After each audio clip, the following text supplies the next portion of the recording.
if something isn't going, or like some process is not happening, like if the sound designer is not doing what they're supposed to be doing, it's our responsibility to be like, okay, well, you need to get on this.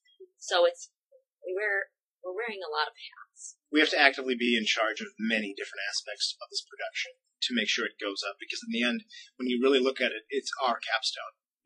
This isn't the faculty's capstone. It's no one's capstone but ours. So we really have to be responsible for pretty much everything that goes on during it. I would say any play that you do, even if it's a comedy or whatever, the fact that you know someone on stage and you have to kind of detach yourself from the fact that you know them is a little weird. But at the same time, when you're acting, you're putting yourself in the position of someone else. I think the actors tend to be people who try and understand other people, a little more than some people might do, just because they know what it's like to walk in someone else's shoes, or they should. So, feel very vulnerable and sensitive to other people.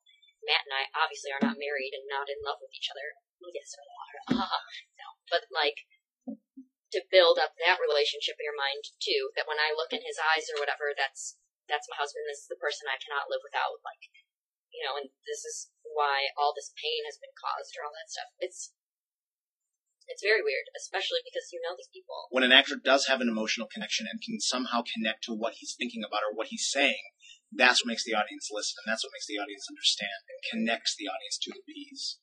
And that's the real challenge of it. When I was an underclassman and people had asked me to work on their capstones, it's kind of like a big honor, because you know then that person has respect for you and, wants to work with you.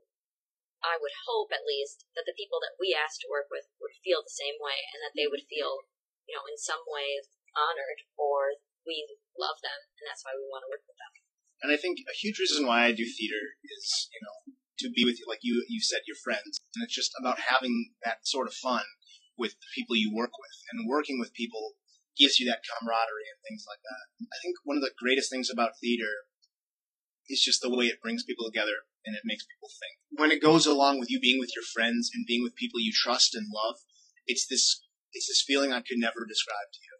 And it's this feeling of just totally being lost in this world, and you just love it. You just absolutely love it. You can't describe it, and it's just amazing.